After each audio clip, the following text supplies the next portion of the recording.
émission.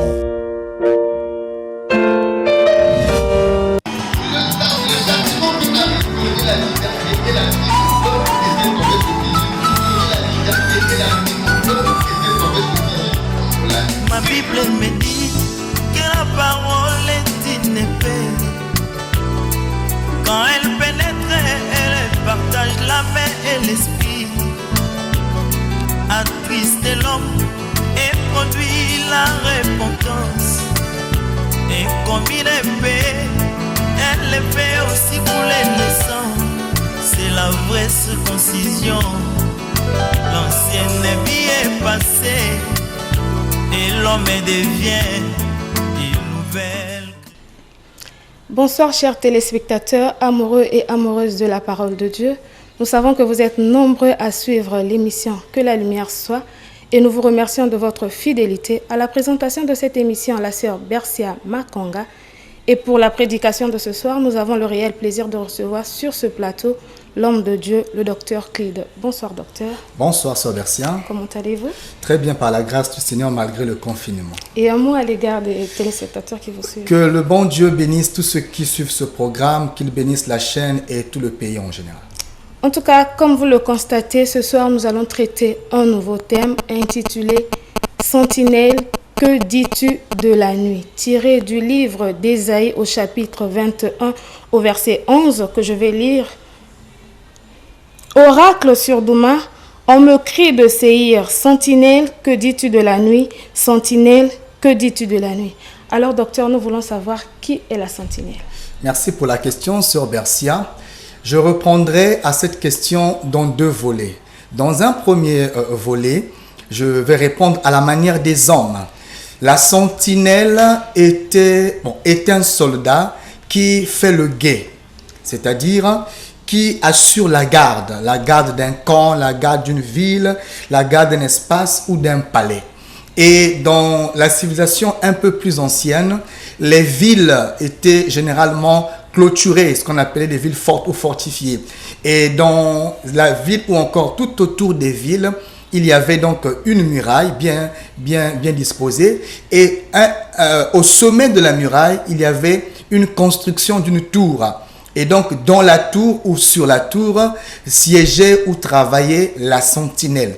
Et l'heure de la sentinelle la plus appropriée de travail, c'était la période de la nuit. Donc, la sentinelle, dans les temps un peu plus anciens, c'était le soldat qui veillait sur la tour afin, primo, de veiller sur la ville. Et secondo, il devrait avoir l'œil parce qu'il ne dormait pas, il devait veiller. Pendant que le peuple dort, puisque la nuit est faite pour dormir, la sentinelle veillait sur la tour et cela lui permettait d'avoir un œil sur l'espace au-delà de la ville.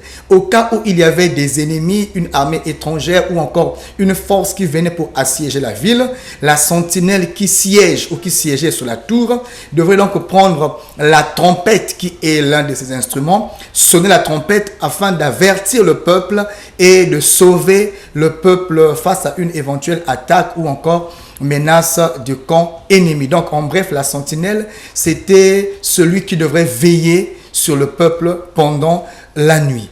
Maintenant, à la manière, à la pensée du Seigneur, d'après les Écritures, la sentinelle, d'après le livre d'Ézéchiel chapitre 3 et chapitre 33 aussi, chapitre 3 verset 17 et chapitre 33 verset 6 à 7, là, l'Écriture nous présente la sentinelle comme étant le prophète.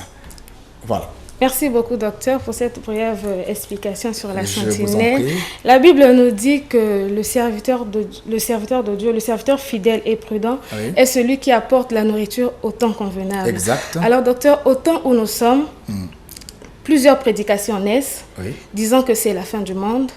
Et il y a des hommes qui disent que c'est Dieu qui frappe le monde, oui, à cause de tout ce que nous sommes en train de vivre. Mais en rapport avec ce thème, docteur, qu'est-ce que vous pouvez nous dire? Le grand problème du monde aujourd'hui, c'est que l'on interroge des personnes non habilitées. Voyez-vous, les gens veulent s'informer, c'est bien de s'informer, mais c'est aussi mieux de s'informer envers les personnes appropriées.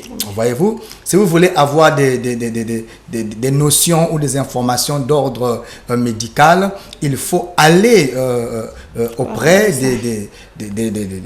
des hommes de la santé qui s'y connaissent assez pour qu'eux ils puissent vous informer, voyez-vous. Et même quand Hérode a voulu s'informer sur la naissance du fils, Hérode est allé voir les personnes habilitées pour demander, essayer de vérifier un peu le texte prophétique, ce que les textes disent par rapport à la rumeur et par rapport aux informations qui circulent. Mais triste est de constater que les gens s'informent parfois sur les réseaux sociaux et c'est tout le monde qui dit ce qu'il pense. Pris de panique, il y a aussi des prédications qui naissent. Nous voulons dire, même Dieu lui-même, quand il veut s'informer sur la nuit, il est obligé d'interroger la sentinelle. Pourquoi? Parce que la sentinelle veillait et sur le peuple et sur le roi. Au cas où il y avait un problème, c'est auprès de la sentinelle qu'il fallait aller se renseigner parce que lui, il ne dort pas. Et il est dans une position haute, il a une vue sur toute la ville et sur ce qui se passe au-delà de la ville. Donc, c'est lui qui peut avoir des meilleures informations pour rassurer et le peuple et le roi. Mais c'est triste qu'aujourd'hui, les informations alors jaillissent de partout. Mais ce n'est que normal car la prophétie avait déjà vu toutes ces choses-là. Pourquoi les prédications naissent? Eh bien, c'est parce que les gens ont peur de ce qui se passe et les gens n'ont pas l'information biblique de ce qui se passe. Et donc, dans cette inquiétude et cette surprise des événements qui sont en train de se passer, voilà que les gens paniquent et sont emportés, pris de peur, en train d'inventer des prédications. Sur le thème, Dieu dit, sentinelle, que dis-tu de la nuit? Nous avons dit que dans la lumière, à la lumière des Écritures, la sentinelle, c'est le prophète. Donc, dans l'ancienne alliance, le prophète était cette sentinelle-là qui devrait veiller sur la ville, qui devrait veiller sur le peuple, ici le peuple d'Israël comme nation. Alors, Dieu suscitait toujours à Israël un prophète qui était donc l'œil de Dieu, la bouche de Dieu, veillant donc sur le peuple. Au cas où il y avait un danger, donc des événements à venir, la sentinelle qui était le prophète devrait être sur la tour, c'est-à-dire en contact avec Dieu, et celui qui recevait par vision les événements à venir, qui préparait le peuple par sa prédication, qui était donc le son de la trompette, et au peuple d'écouter la trompette et de se préparer. Voilà pourquoi Paul dira un peu plus tard, heureux le peuple qui connaît le son de la trompette. Ça là, le prophète. Maintenant, au temps où nous sommes, parce que nous ne sommes plus dans l'ancienne alliance, nous sommes dans la nouvelle alliance. Au temps où nous sommes, qui est ou encore la sentinelle? Car la sentinelle, c'est le patron de la nuit. Amen. La sentinelle, c'est celui qui maîtrise la nuit. Amen. Car dans les Écritures, la nuit est composée de 4 veilles, selon Marc chapitre 13. Alors, la sentinelle est celui qui a les détails de chaque veille. Car nous croyons que dans les Écritures, selon Marc chapitre 13, au verset 35, le Seigneur nous présente 4 veilles de la nuit. Il y avait donc le soir, il y avait le milieu de la nuit, il y a le chant du coq et il y a l'aurore ou encore le matin. Vous voyez que la sentinelle seule a la maîtrise de ces choses-là. Et la sentinelle, c'est ce serviteur qui répond à la question « Que dis-tu de la nuit ?» Donc, on va lire donc le livre de Romains chapitre 13, verset 12, pour déjà comprendre qui est la sentinelle au temps où nous sommes. Romains 13, le verset. Verset 12. Je vais lire la parole de Dieu au nom de Jésus. Amen. La nuit est avancée, le jour approche. Dépouillons-nous donc des œuvres des ténèbres et revêtons les armes de la lumière. Lis ça encore, ma bien-aimée sœur. Je relis Romains 13, le verset 12. La nuit est avancée, le jour approche. Dépouillons-nous donc des œuvres des ténèbres et revêtons les armes de la lumière. Sentinelle, que dis-tu de la nuit? Paul répond, la nuit est avancée et le jour approche. Nous comprenons par cette réponse que l'apôtre Paul est une sentinelle. Amen. Pourquoi? Parce qu'il travaille dans la nuit, il a la maîtrise de la nuit et il a la maîtrise des temps. Il dit la nuit est avancée, le jour approche. Ça veut dire, il a fait l'étude des 4 veilles et faisant l'étude des veilles, il a compris que par rapport au temps où nous sommes en rapport avec la veille de la nuit, certainement la nuit est déjà avancée. Et donc le jour est proche. Et voilà pourquoi dans le livre de Jérémie chapitre 6 verset 17, là-bas on ne parle pas de la sentinelle, mais on parle des sentinelles. Pourquoi les sentinelles? Parce que les sentinelles, ici c'est au pluriel, on ne parle plus d'un seul serviteur, mais on parle des serviteurs. La sentinelle, c'est dans l'ancienne alliance où le Seigneur envoyait toujours le prophète pour veiller sur le peuple. Dans la nouvelle alliance, Dieu n'envoie pas un prophète, mais Dieu envoie les Éphésiens. C'est ça, les sentinelles selon Jérémie chapitre 6, verset 17. Et c'est qui sont les sentinelles au temps où nous sommes? Les sentinelles, ce sont les ministres de la parole. Amen. Parmi eux, il y a des prophètes. Parmi eux, il y a des évangélistes. Parmi eux, il y a des pasteurs. Parmi eux, il y a des docteurs, des apôtres. Au temps où nous sommes, il n'y a pas que le prophète qui a pour mission de veiller sur le peuple. Il n'y a pas que le prophète qui a pour mission d'avertir le peuple, mais les Éphésiens, les 5 grâces ministérielles qui travaillent en collaboration, ont tous le devoir de préparer le peuple par rapport au temps de la nuit que le peuple est en train de traverser, car l'Église fait sa traversée pendant le temps de la nuit. Amen. Et il est vrai que dans le prophète, il y a une spécificité dans le langage, mais en ce qui concerne la mission, dans la nouvelle alliance, les Éphésiens, les 5 grâces ministérielles ont pour mission de préparer le peuple. D'ailleurs, Éphésiens chapitre 4, verset 11, on va lire pour vérifier ce que nous sommes en train de dire ici. Éphésiens 4, le verset 11. Éphésiens 4, 11, je lis au nom de Jésus. Amen. Il a donné les uns comme apôtres, les autres comme prophètes, les autres comme évangélistes, oui. les autres comme pasteurs et docteurs. Verset 12. Le verset 12, pour le perfectionnement des saints en vue de l'œuvre du ministère et de l'édification du corps de Verset Christ. 13. Le verset 13, jusqu'à ce que nous soyons tous parvenus à l'unité de la foi et de la connaissance du Fils de Dieu à l'état d'homme fait, à la mesure de la stature parfaite de Christ. Vous voyez que dans la mission que le Seigneur confie au ministre de la parole, il n'a pas singularisé le ministère, la personne ou encore la catégorie, mais il a plutôt confié la même mission aux 5. Voyez-vous? Et au temps où nous sommes, ce sont les ministres de la parole qui font office de la sentinelle dans leurs assemblées, Amen. Dans les localités où Dieu leur a assigné. Et donc, tel est leur travail. Par rapport à là où Dieu leur a placé, ils ont aussi la responsabilité de veiller non seulement sur leur troupeau, mais aussi sur la localité. Voilà pourquoi les hommes de Dieu ne prient pas seulement, nous ne prions pas seulement pour nos églises, mais ou encore les églises de Dieu que nous dirigeons. Nous prions aussi pour la localité, nous prions aussi pour le pays, nous prions aussi pour la ville, pour nos quartiers, car l'Écriture dit, nous devons prier pour la localité où nous sommes. Car dans une dimension spirituelle, l'homme de Dieu est vu comme la sentinelle. Maintenant, pourquoi la sentinelle? Parce que la sentinelle travaille la nuit.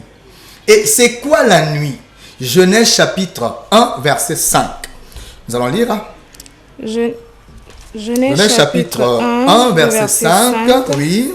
Je lis au nom de Jésus. Amen. Genèse 5, 1. Genèse 5, chapitre 1. Genèse chapitre 1, verset 5, je voulais dire. Genèse 1, verset 5. Là, c'est le Seigneur qui parle par la bouche du prophète Moïse.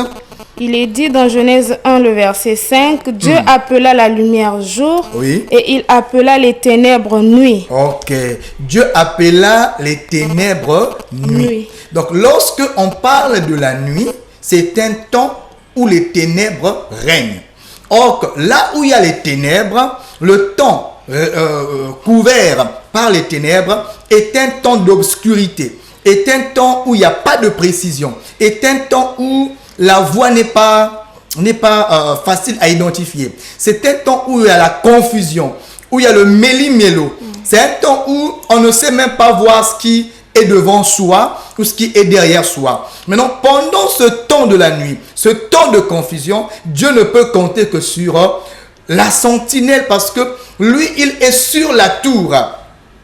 Et de là où il est, il a une bonne vue sur toute la localité. Alors, les questions qui traitent le temps de la nuit, c'est à la sentinelle de répondre à elle. Voilà pourquoi même Dieu interroge la sentinelle pour dire: sentinelle, toi qui es sur la tour, ou encore ministre de la parole, toi qui es sur la tour, que dis-tu de la nuit? Car dans la nuit, il y a des ténèbres, sauf à Gozen. Donc, quand la nuit couvre les ténèbres, c'est le temps où nous sommes. La marche de l'église, c'est pendant un temps où il y a beaucoup de confusion, où il y a beaucoup de ténèbres. Alors, la sentinelle, qui est le ministre de la parole, est la personne habilitée à répondre à ces questions. Et quand je parle de ténèbres ici, c'est la confusion. C'est le péché qui atteint un niveau extraordinaire. C'est la confusion des hommes. C'est des prédications qui s'en vont à l'encontre des Écritures. C'est des prédications suscitées par la peur. C'est la fausse espérance qui est donnée au peuple. Alors pendant ce temps, Dieu ne peut pas interroger qui que ce soit. Il interroge la sentinelle. Et qui est la sentinelle? Le ministre de la parole, authentiquement appelé par Dieu pour mission de préparer le peuple. Et par là, j'ai une question. Docteur. Oui, ma fille. Il y a des informations qui courent ça et là, disant que le 8 mai devrait être le jour où le ciel devait s'assombrir et qu'est-ce que je dis? Le diable devait frapper le monde. Par rapport à cette information, docteur, qu'est-ce que vous pouvez dire? Bon, voilà encore une confusion que les gens sont en train de vilipender ça et là. Bon, le 8 mai, c'était hier. Oui, hier. On n'a pas constaté ça. Non, pas du tout. D'autant on parle du 11 mai, du 15 mai.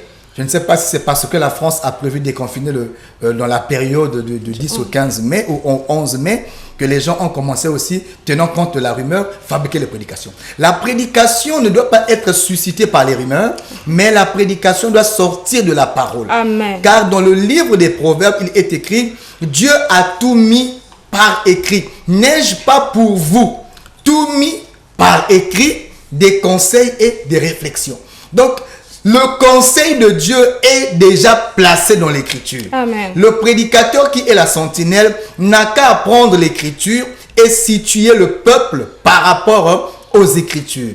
Ce n'est pas qu'il y ait une rumeur à gauche, on fabrique une prédication, une rumeur à droite, on fabrique une prophétie. Nous disons que répondre comme ça, sans tenir compte des veilles de la nuit, c'est la preuve que la sentinelle n'est pas habilitée, ou encore n'a pas la maîtrise des veilles de la nuit. Amen. Nous avons appris, sœur Bercia, dans le même sens, que la pandémie qui est en train de frapper la terre au jour où nous sommes serait la fin du monde. Une frappe de Dieu. Serait une frappe de Dieu, ou encore le signe de la fin du monde. Voilà, je ne sais pas, il y a beaucoup de raisonnements autour. Vous voyez, ne peut dire ces choses, ou encore c'est la colère de Dieu. D'autres parlent même que ce sont les sceaux qui sont en train de frapper la terre. D'autres parlent même que c'est l'enfer qui s'ouvre sur la terre. Vous voyez que ce sont des imaginations, simplement parce que ceux qui parlent, pris de peur et n'ayant pas la maîtrise des veilles de la nuit. Car nous avons 4 veilles dans la nuit. Lisons ça dans le livre de Marc chapitre 13, verset 35. Marc le chapitre 13, le verset 35. Oui. Je lis au nom de Jésus.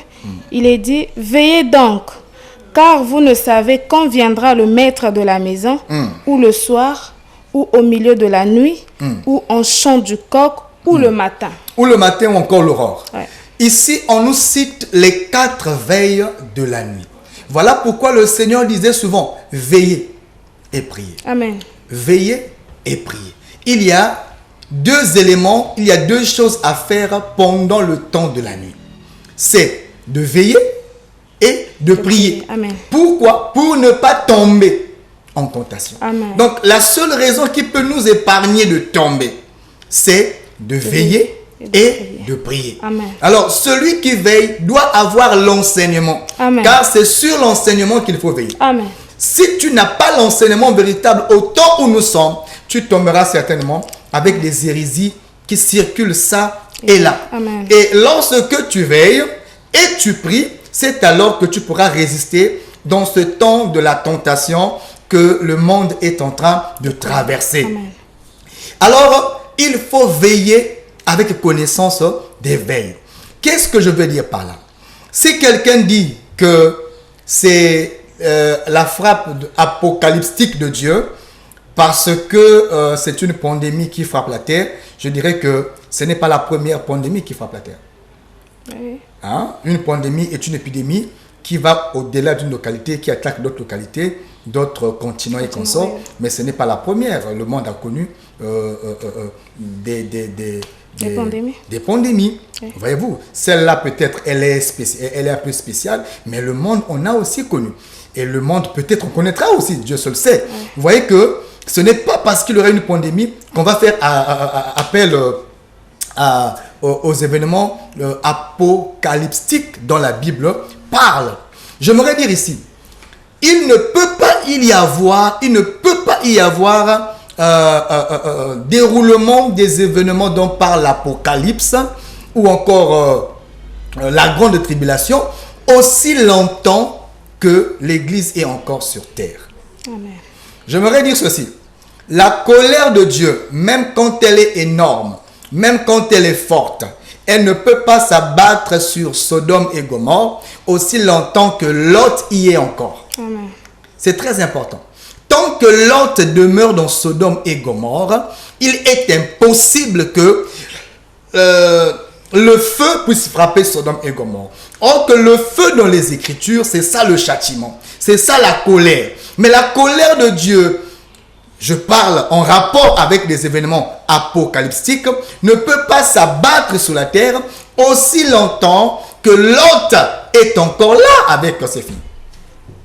Tant que Lot et ses filles sont encore dans Sodome, Dieu ne peut pas frapper Sodome. Et Sodome, c'est l'image de ce monde. Amen. Voyez-vous que Dieu ne change pas sa façon de faire. Amen. Voilà pourquoi dans le livre de 2 Thessaloniciens chapitre 2, à partir du verset 3 en montant jusqu'au verset 9 à 13, le Seigneur dit que il faudrait d'abord que vienne l'apostasie. Lis un peu ça, 2 Thess 2 à partir du verset 3 par là.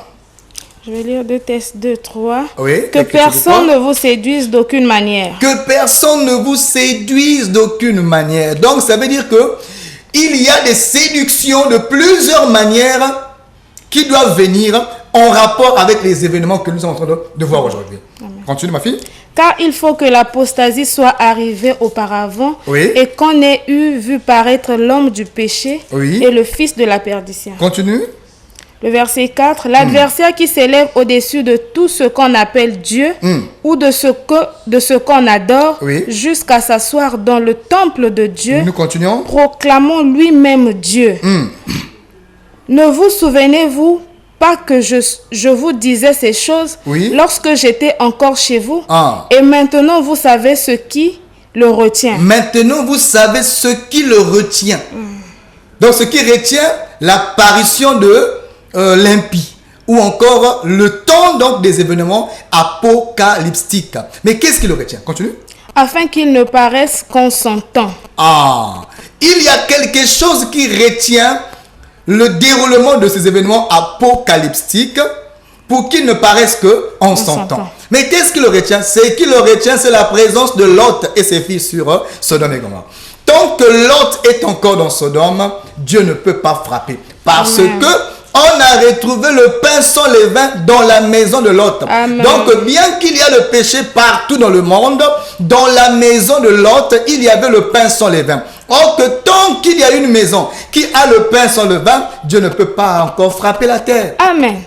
Voilà pourquoi nous disons que le pain sans levain, c'est ça la parole pure. Amen. Et au temps où nous sommes, il y a encore des hommes qui gardent la parole pure. Amen. Et à cause de ces hommes-là et de ces filles-là, fils et filles d'Abraham, Dieu ne peut pas frapper la terre. Amen. Voyez-vous? Amen. Mais on peut connaître des événements, selon Matthieu 24, des événements comme des guerres, des événements comme la famine, des événements comme, comment on appelle ça, des épidémies, des pandémies. Tous ces événements-là peuvent arriver, mais ce ne sera pas encore, d'abord le maître a dit, ce ne sera pas encore la fin. Amen. Voyez-vous? Or que la période des événements apocalyptiques dont les Écritures parlent aura lieu une fois que Lot a quitté Sodome et Gomorrhe. Et ici, Lot dans sa maison, c'est l'image de l'église qui est encore sur terre. Ou encore des vierges sages qui sont encore sur terre. Tant que l'église est là, on ne peut pas parler des événements apocalyptiques. Mais évidemment, c'est des événements, des catastrophes naturelles qui arrivent. Voyez-vous? Et ça n'a rien à voir avec les événements dont parle Apocalypse 13. Mais pourquoi les gens improvisent des prédications? C'est parce qu'ils n'ont pas la maîtrise de la veille ou encore des veilles de la nuit. Et aussi parce qu'on n'interroge pas les sentinelles. Au lieu d'interroger la sentinelle par rapport à la nuit, on interroge, je ne sais pas, des jardiniers. Hein, mais la nuit, le jardinier dort. On interroge des soulards, mais un soulard ne peut pas avoir, même s'il marche la nuit, mais il n'a pas la connaissance des temps de la nuit. Il n'a pas une bonne lecture de la nuit. Il ne sait pas la veille, le soulard sait boire et peut-être, je ne sais pas, s'enivrer ou encore s'amuser ou encore, comme on dit en Côte d'Ivoire, s'enjailler. Mais ça n'a rien à voir avec celui qui a la maîtrise des temps. Et c'est auprès des prédicateurs ayant la connaissance de la ligne prophétique qu'il faut demander ce qui se passe par rapport à la lumière des Écritures. Oui, docteur, par rapport à ce que vous dites, mais ce qui se passe dans le monde aujourd'hui, la pandémie qui est en train de frapper le monde, où étaient les sentinelles? Ils n'ont pas vu cela arriver? Ok, nous voulons déjà bénir le Seigneur pour dire qu'il y a des sentinelles qui ont vu. La sentinelle voit toujours. Les gens ont vu. Vous savez, il y a des volontés qu'on appelle une volonté permissive. Hein? Dieu vous avertit seulement, mais ça va arriver. Il y a des volontés qui sont permissives. Et nous reviendrons certainement à la prochaine émission pour le samedi prochain pour déjà vous rassurer que les sentinelles avaient vu. Les sentinelles ont vu, ont commencé à prier. Je dirais même, vous savez, les gens s'étonnent et se dérangent, se demandent pourquoi jusqu'aujourd'hui, il n'y a pas de catastrophes graves en Afrique. Et pourtant, l'Afrique n'a pas des éléments, n'a pas tout ce que le blanc pouvait, le blanc a. Voyez-vous? Mais le blanc, jusqu'à ce jour, se demande, mais comment les Africains font? Et oui, il faut vraiment demander la question, mais je peux vous dire qu'il n'y a pas que des raisons que les hommes vont bondir. Il y a aussi le fait que les sentinelles avaient prié pour l'événement qui était en train de venir et qui avaient déjà vu. Voilà pourquoi Dieu, prenant pitié de ce continent, est en train d'épargner par sa grâce. Mais je ne dis pas qu'ailleurs, il n'y a pas de chrétiens. Je dis que c'est Dieu qui impose sa volonté. Nous reviendrons certainement le samedi prochain pour donner plus d'éléments et de détails sur ce que Dieu nous mettra à cœur. Mais toutefois, je demande au peuple, comme a dit l'Écriture, veillez et priez. Que l'Église reste en prière, que les saints restent en prière, que tous ceux qui nous suivent restent en prière, car avec tout ce que le monde traverse, seule la prière nous aidera. Et l'Écriture dit, veillez et priez. Ce sont les deux éléments qui peuvent nous permettre de vaincre ce qui arrive comme épreuve. Que Dieu bénisse cette nation, le Congo, toutes nos institutions, que Dieu bénisse TPT+, que Dieu bénisse les saints, le rassemblement des saints, et que Dieu bénisse tous les hommes de Dieu qui sont des sentinelles en train de fléchir genoux pour que le Seigneur épargne notre beau pays.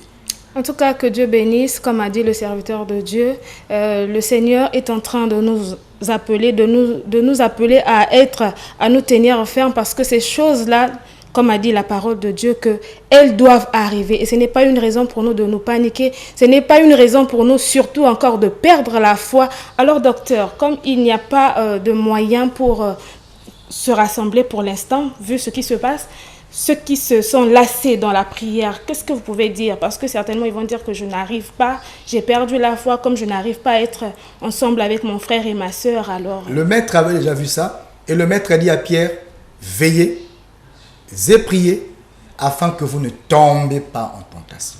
Donc celui qui ne veille pas et qui ne prie pas, certainement tombera, car le maître avait déjà vu ça. Mon frère, à la maison, veillons et prions. Prions pour nous-mêmes, prions pour notre pays, prions pour les autres qui sont faibles, et que le bon Dieu vous bénisse. Que le bon Dieu vous bénisse. C'est à cela que nous mettons un terme à ce numéro. Nous vous donnons rendez-vous au prochain numéro. Que le Seigneur vous bénisse.